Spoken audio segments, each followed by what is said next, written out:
There was a woman I'd been working with for a while, and she had come from another state, and she was here doing an educational thing. And her husband was left in California, where she came from. And she was here wondering and working on every week, wondering if she wanted to leave him or stay with him. This was a big decision. Meanwhile, she's doing her educational experience here. So she walked in one day, and she was really upset, and she was in tears, and she was really mad. She sat down and she said, well, I had a phone call with him last night, and he wants to cut it off. He doesn't want to work on the marriage anymore. He wants a divorce. And she was just so angry and so hurt.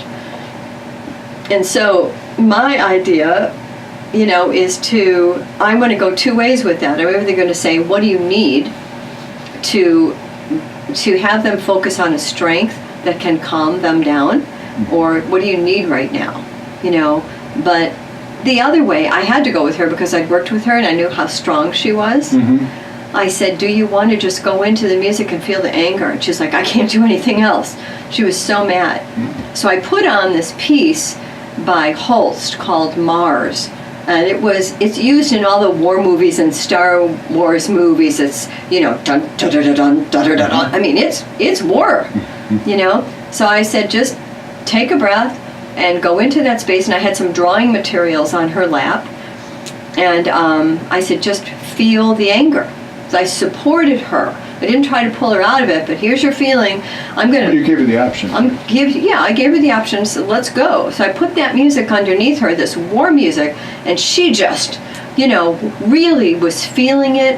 And then I said, just continue your experience on the paper. And so she drew this red, just with red, and she just put a lot of energy into the strokes that she put on the paper. And in the course of our session together, she released the anger in that first one. Then I chose different music because she was beginning to transition out of that deep anger where you can't see anything but the red. She took the red out of her body and she put it on the paper. So she released it. We hung it up here on the post, and then she looked at it and I said, so what else? And so she went into another place of it and did another experience, and by the time she was done, I was using much calmer music, and she was grateful for all that she'd learned from being with her husband, and she walked out of here with the anger released. And so she moved very fast through that, and each time I put the music under her to support where she had come out the last time, to allow her to move into a different place, so that when we got done with the session, she was in a place of gratitude for the experience. So that's using the music to allow the transition to happen and to say, you're in a transition, I'm going to let you fly with it, and I'm going to put music under you and stay here with you while you go through it.